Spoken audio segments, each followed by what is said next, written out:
In today's remarkable story, we'll learn about the real-life case of James Parker, a man who reached his breaking point.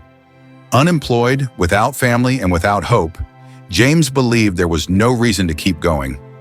On a cold night, while snow was falling and he stared into the emptiness of a lonely bridge, everything seemed lost, and he was determined to jump.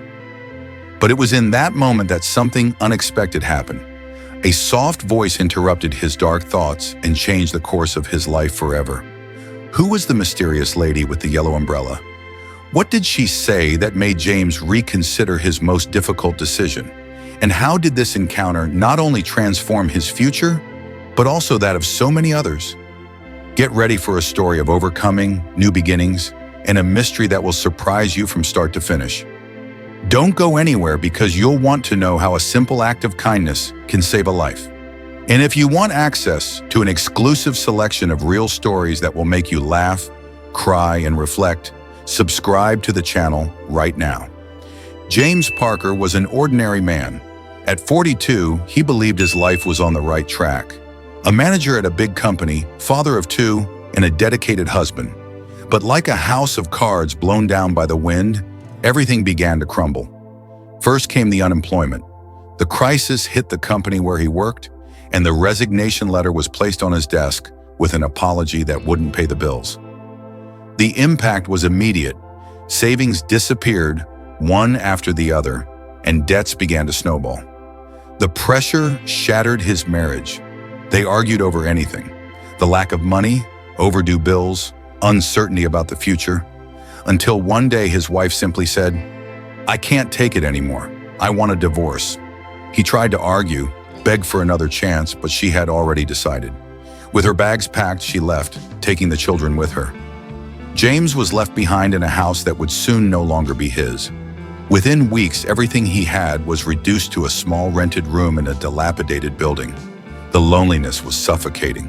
He spent his days sitting in a plastic chair, surrounded by overdue bills he didn't have the courage to open. The only light in the room came from a dim ceiling lamp. "How did I get here?" He murmured, staring at the ceiling, as if waiting for an answer. Friends started to drift away. At first, there were sporadic messages and calls, then complete silence. James no longer had the strength to respond, and no one seemed to insist. On a particularly cold night, while the snow fell outside, he looked at himself in the mirror. The face he saw didn't look like his own. He was tired, aged, with hollow, empty eyes. He decided to leave. James walked through the deserted streets, his hands stuffed in the pockets of his worn-out coat. Each step felt heavier than the last. He didn't even know why he had chosen that bridge. Maybe it was the silence. Maybe it was because no one passed by there at that hour. He walked slowly, his head down. The sound of his shoes crunching in the snow was all he could hear. He stopped in front of the bridge and looked around. No cars, no lights, no one. It was just what he wanted, a place where no one would interrupt him. When he reached the middle of the bridge, he leaned his hands on the cold railing and took a deep breath. For a few minutes, he stood there, staring at the river below. The dark water reflected the weak light of the moon. "This is it. It's over," he murmured, his voice broken. He pulled his hands from his pockets and rubbed them together to try to shake off the biting cold. James took a step forward and closed his eyes. He thought of his children. They'd get over it, wouldn't they? Maybe they'd even be better off without him. He thought about the job he lost, the marriage that fell apart, the debts that would never end. A sense of defeat overtook him. He felt as though the whole world was against him, pushing him toward this decision. He was determined to jump, but in the midst of that suffocating silence, a different sound reached his ears. Footsteps. James opened his eyes, confused. Who could it be? When a soft voice from an elderly lady cut through the chilly air. "It's not the end, dear. Not yet." He turned slowly, confused, and saw the figure of an elderly woman standing a few feet away. She seemed frail, with white hair partially hidden by a floral scarf. She held a yellow umbrella that seemed out of place in the gray landscape. "Why are you here?" James asked, his voice trembling. The lady smiled slightly and walked a little closer, taking small, careful steps to avoid slipping in the snow. "Maybe for the same reason you are," she replied, looking at him with a mix of curiosity and understanding. James frowned. Doesn't make sense. This is something I have to do alone. Alone? She repeated, raising an eyebrow. Nobody does anything alone, dear. That response disarmed him. He let out a heavy sigh and turned back to look at the river, trying to ignore her. You shouldn't be here. It's cold and the snow will get worse. Oh, I've felt cold many times in my life. That doesn't scare me anymore, she replied, giving a small smile. The natural way she spoke started to awaken something in James, a mixture of irritation and curiosity. Who was she, and why did she seem so calm in the presence of someone like him on the brink of giving up? Look, I don't know who you are, but this has nothing to do with you, okay? He said, trying to sound firm. The lady tilted her head, undeterred. Maybe it has more to do with me than you think, and to be honest, I wouldn't be able to sleep knowing I left someone here in this state. James scoffed, looking at her for a few more seconds. There was something in her eyes, something he couldn't explain. It was as if she saw beyond what he said, as if she understood the pain he carried without him needing to speak. Fine, since you insist. My name is James, he said, crossing his arms as if trying to protect himself from the wind. That's a good name. I'm Margaret, she replied, closing the umbrella and leaning it on the ground. Now, James, tell me, what's going on? I think it's pretty obvious by now, isn't it? He replied, trying to avoid her gaze. Margaret nodded slowly. Maybe, but it doesn't hurt to listen, does it? He hesitated. He didn't know why, but the words started to spill out. First hesitantly, then like a dam had burst. James spoke about losing his job, the divorce, the distance from his children, and the feeling that he was a burden to everyone around him. Margaret listened in silence, occasionally nodding her head. When he finished, she placed a hand on the railing of the bridge, looking out at the river. It sounds like you've lost a lot, James. But do you know what I've learned? Not everything that's lost is truly gone. Sometimes it's just waiting to be found in a different way. He stood silently, processing her words. Margaret took a step back as if giving him the space he needed. Just think about it, dear. Not everything ends the way it seems. She opened her yellow umbrella again, and with that, Margaret began to walk away, unhurried, leaving James standing there with a mix of doubt and hope bubbling in his mind. He watched Margaret walk slowly across the bridge, but something inside him made him call out to her before she disappeared into the snow. Wait! His voice was soft, almost swallowed by the sound of the wind. Margaret stopped and looked at him over her shoulder. It's cold out here, isn't it? How about we talk while we walk? She suggested. He hesitated but eventually nodded. Together they moved to a more sheltered corner of the bridge, where the wind seemed less fierce. James was still wary, but there was something comforting about this woman. Why are you so interested in what's happening with me? He asked, crossing his arms to fight off the cold. Margaret gave a small smile, looking at the snow accumulating on the edge of the bridge. Because many years ago, someone did the same for me. And because, dear, I know what it's like to feel like there's no way out. You, James raised an eyebrow. You don't seem like someone who's been through that. Oh, my dear, appearances can be deceiving. Margaret sighed. I lost my son many years ago, a stupid accident. He was 18, full of dreams and plans, and then, poof. James remained silent, absorbing her revelation. That must have been horrible. She nodded slowly. It was. I spent months sitting in bed, staring at the wall, thinking my life was over. My husband tried to cheer me up, but I just wanted the world to leave me alone. Until one day I received a letter from a friend I hadn't seen in years. In it, there was only one sentence. Winter always gives way to spring. Wait for it. James looked at her, intrigued. That was enough? Of course not. Margaret let out a soft laugh. But it was a start. Sometimes all we need is a reminder that things can change, even when we can't see how. James shook his head, thoughtful. But what if they don't? What if things only get worse? Margaret turned to him, her gaze firm yet gentle. Life always finds a way, James. even if it's not what we planned. My husband and I never had another child, but we ended up getting involved in volunteer work. We met young people who needed guidance, and it helped us heal. It wasn't easy, but it was possible. James took a deep breath, feeling a lump form in his throat. He didn't know how to respond. Her words seemed simple but carried a weight he couldn't ignore. "And you think I still have something to rebuild?" he asked almost in a whisper. Margaret held his gaze for a moment and smiled. "I believe everyone does, dear. You just need to believe you deserve that chance." The conversation continued for a while, with James sharing more details about his life, while Margaret listened patiently, offering words of encouragement and wisdom. In the end, something shifted. He still felt the weight of his pain, but for the first time in months, a small spark of hope seemed to ignite within him.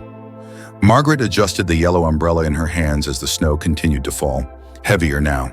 She looked at James, who stood beside her, still processing everything he had shared. "You know, this snow could turn into rain at any moment," she said casually, "and I'm not as tough as I seem." James frowned. "You seem to handle the cold pretty well." Margaret let out a light laugh. "Oh dear, handling it isn't the same as liking it. How about keeping me company at a nearby cafe? We can continue talking inside where it's warmer." "A cafe?" He raised an eyebrow. "Now?" She shrugged. "If there's one place where everything feels less daunting, it's a cafe with good hot chocolate. And if you don't mind carrying the umbrella for me, I'll consider you my hero for the day." James was taken aback. This was the opposite of what he expected when he decided to come to the bridge. But for some reason, he didn't want to say no. Something about her calmness, her quiet strength, made him feel like he should keep listening. "All right, I'll join you, but only to make sure you get there safely." "How very kind of you," Margaret replied with a smile. They walked together across the bridge and down a side street. The cold seemed more intense with each step, but the movement distracted James from his dark thoughts. "How long have you lived here?" she asked, making conversation. "My whole life, but I've never noticed this cafe you mentioned." Margaret nodded toward the direction they were heading. "Oh, it's small, almost hidden, but it's special. The best things in life usually are." He only nodded, unsure of what to say. After a few minutes, they reached a discreet door with windows fogged up from the warmth inside. The smell of fresh coffee seeped through the cracks, inviting them in. "Here we are. What do you think?" Margaret asked, looking at him expectantly. James replied, "It looks ordinary." She laughed. "Sometimes that's exactly what we need. An ordinary place to put life into perspective. Let's go in." The two walked through the door, and the warmth inside was like a welcome embrace. Margaret chose a table by the window, where the snow fell as a picturesque backdrop. When the waiter came, she ordered 2 hot chocolates without even asking what James wanted. "Trust me, you'll like it," she said with a wink. While they waited for their drinks, James looked around. The cafe was simple but cozy. A few people chatted quietly, while others were lost in their own thoughts. Margaret rested her chin on her hands and looked at him with a calm smile. "You know, dear, it's funny how the universe works. Sometimes what seems like a coincidence is exactly what we needed." James stayed silent for a moment, observing her expression. "Do you always talk like this? Like you know something no one else does?" "No, only when I feel someone needs to hear it," Margaret replied simply. When the hot chocolates arrived, she picked hers up and held it in her hands as if soaking in the warmth. "It doesn't have to be anything grand, James. One step at a time is enough to change everything." James took a sip of the hot chocolate, feeling the warmth spread through his body. He looked at Margaret, who held her cup with both hands, savoring every moment. The silence between them wasn't uncomfortable, but carried something different, a calm James hadn't felt in a long time. "So James, what are you going to do from here on out?" Margaret finally broke the silence. He frowned, setting his cup down on the table. "Honestly, I don't know. Until now, my plan was not to have a from here on out." Margaret nodded slowly, not seeming surprised. "And that's an honest answer. But let me tell you something I've learned. The moments when we feel most lost are exactly when something new can begin." James scoffed. Sounds nice in theory, but it's not that simple. No, it's not. Margaret set her cup aside and began rummaging through her bag. But simple doesn't mean impossible. James watched as she pulled out a small piece of folded paper and placed it on the table, gently sliding it toward him. He looked at her, puzzled. "What's this?" He read it, she said with a soft smile. He picked up the paper, unfolding it carefully. The message was short, handwritten in elegant script. "Remember that winter always gives way to spring. Promise that you'll wait for it." James read those words several times, as if trying to absorb every letter. He looked up at Margaret, trying to understand. "Why are you giving me this?" She crossed her arms over the table and tilted her head. "Because it's true. No matter how long or difficult the winter is, spring always comes. It's just a matter of waiting." James clenched the note in his hands, unsure of what to say. Something in those words struck deep within him, as if it were a promise of something he could barely imagine. "Wait? Huh?" he murmured. "What if spring never comes?" Margaret smiled as if she had been expecting that question. "It always comes, dear. Maybe not the way we expect, but it comes. Just promise me that you'll wait for it." He hesitated, looking at the note again. The idea seemed simple, but carried a heavy weight. Finally, he nodded slowly. "All right, I promise." Margaret smiled, satisfied. "That's all I needed to hear." The conversation continued for a few more minutes, but somehow James felt that exchange of words had changed something inside him. When they finished their drinks, Margaret wrote something on the back of the paper and slowly stood up. "Now I really have to go," she said. "But remember, James, spring is waiting for you." He watched her leave the cafe, her figure slowly disappearing into the snow. James stayed there for a while, holding the note, feeling the weight of her words. For the first time, he began to wonder if maybe, just maybe, she was right. And when he noticed the yellow umbrella was still there, he didn't understand how the lady had left it behind, or how he hadn't noticed. But everything in life happens for a reason, and eventually you will understand why. If this story is already moving you and making you reflect, go ahead and give it a like now. It's a simple gesture, but helps spread inspiring messages like this one. Now let's continue, because the best is yet to come. James left with the umbrella. The next morning, James woke up with a strange feeling. Margaret's note was still on the table next to his bed. He picked it up, read the sentence once more, and felt a tightness in his chest. The promise he had made to her seemed to echo in his mind. He looked at the corner of the room, where Margaret's yellow umbrella was leaning. "I should return it," he thought. He remembered that Margaret had written something on the back of the note, so he picked it up to see what it said. It had an address. Holding the address in his hands, very curious and intrigued by the situation, he decided to go after it because he really wanted to see her again and thank her for staying by his side the night before. James placed the umbrella under his arm and left. The streets were covered in snow, but the day was brighter, with a slight shine from the sun reflecting on the ice. The walk was long, but he felt determined. The address was in a quiet neighborhood, surrounded by snow-covered trees. James stopped in front of a simple house with a small garden. He rang the doorbell, holding the umbrella firmly under his arm, trying to rehearse what he would say when she answered. After a few seconds, the door was opened by a younger woman with visibly red eyes. She looked at him curiously. "Can I help you?" James cleared his throat, a bit embarrassed. "I'm looking for Margaret. She gave me this address last night. I just wanted to return the umbrella she left at the cafe." The woman's expression changed instantly. It was a mix of surprise and sadness. "Margaret!" She took a step back, holding the doorframe. "My God, you were with her last night?" "Yes," James replied, confused. "Why?" The woman put a hand to her mouth, trying to hold back tears. "Margaret, she passed away last night." James felt the ground disappear beneath his feet. "What? No, this can't be right. I talked to her. We were at the cafe together." The woman shook her head, disbelieving. "She was home all day. I was with her. She passed away peacefully at the end of the night while she was sleeping."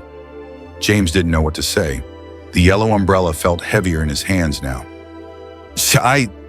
I don't know how to explain this, he said, his voice trembling. But she was with me. She saved me. The woman invited him inside, and James sat on the couch, still holding the umbrella. She started talking about Margaret, her aunt. She was a special person, always helped those in need, even in the last years, when her health wasn't the same. I think she knew the end was near. She spent her last days saying she still had something important to do, but didn't tell me what. James sat silently, remembering her words on the bridge, in the cafe. It all made sense now. Margaret hadn't crossed his path by accident. Can I go to the wake? James asked after a few minutes. The woman nodded, still surprised by everything she had heard. Of course, I think she would have liked that. James went to the wake. The room was full of neighbors and friends, all sharing stories about Margaret. She seemed to have touched each person's life in unique ways. When James approached the casket, he saw Margaret's serene face, as if she were at peace. He held the note she had given him and murmured softly, "Thank you for saving me. You did it." As he left, he felt a strange tranquility, as if Margaret had completed her mission. He felt she had been sent by God to save him that night, and indeed that had happened. From that moment on, he realized he was not alone, but that God was guiding each of his steps. Margaret had left, but her message would stay with James forever. Winter always gives way to spring. After Margaret's wake, James walked to the small park where everything seemed calmer. He sat on a bench and held the note she had given him, reading the words once more. "Remember that winter always gives way to spring. Promise me you'll wait for it." He looked at the sky, where snowflakes were falling gently. As much as he couldn't fully understand what had happened, one thing was clear. Margaret had been sent to save his life. James closed his eyes and took a deep breath, as if waiting to feel some presence, some sign that she was still there.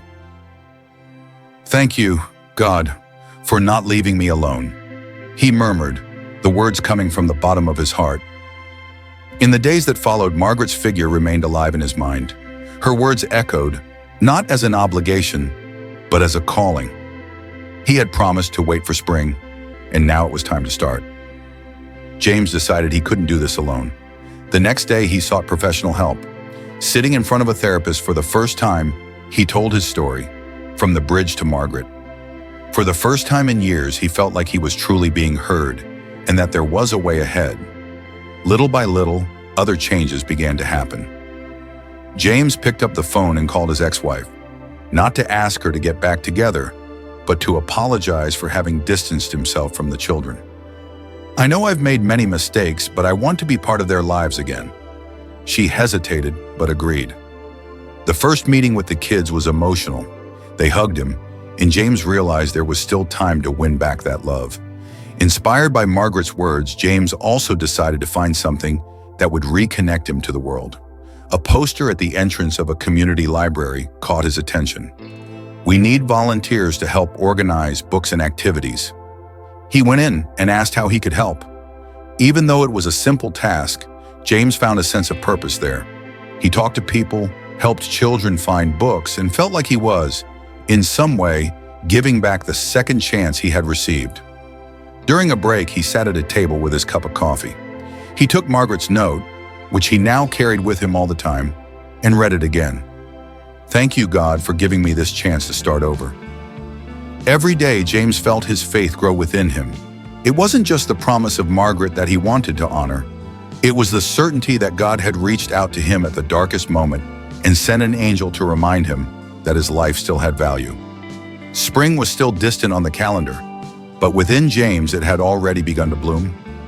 Every day, James took small steps to restore what he believed he had lost. The volunteer work at the library gave him a sense of purpose he hadn't felt in years. But one worry still lingered over him: money.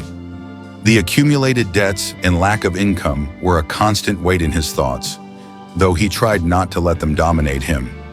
It was then, one day while helping organize books, that a woman who frequented the library approached him. "James, you're very patient with the people here. Have you ever thought about working somewhere more permanent?" He laughed, almost not believing someone was saying this seriously. "I'd love to, but I don't know if anyone would hire me now." She smiled. Actually, I work at a recruitment company, and we need someone with your profile for the administrative area. It's not a big position, but it's stable. I can recommend you, if you'd like." James was speechless. After so long feeling like he had nothing to offer, someone was giving him a chance. He accepted the offer instantly, without hesitation. The following weeks were challenging, but also exciting. James threw himself into the new job, organizing documents, assisting with operations, and little by little, regaining his self-confidence. The starting salary wasn't high, but it was enough to start paying off his debts and rebuild his financial independence. With this foundation, he managed to make even more changes. He finally rented a small apartment overlooking the park where he used to walk. It was simple, but it was his, and that meant a lot. He decorated the space with items that brought a sense of lightness, a photo of his children on the shelf, a plant on the window, and of course, Margaret's note, framed on the wall. Gradually, James's routine began to balance out. He continued attending church, strengthening his faith, and giving thanks for the opportunity he had received. He also intensified contact with his children, regularly paying child support and attending school meetings. "Dad, you're really different now," his eldest son said with a smile. James knew he wasn't just different, he was whole again. Meeting Margaret had been the beginning, but now it was James who was shaping his new life. He learned that he didn't need grand gestures to make a difference, only persistence and faith. With firm steps, he finally left winter behind and began living the spring Margaret had promised. Years had passed since that cold night on the bridge, and James's life had completely transformed. Not only had he rebuilt his personal and professional path, but he also found a greater purpose, helping others who, like him, needed a second chance. This idea led him to open Cafe Springtime. Located on a quiet street in the city, the cafe had something special from the moment you walked in.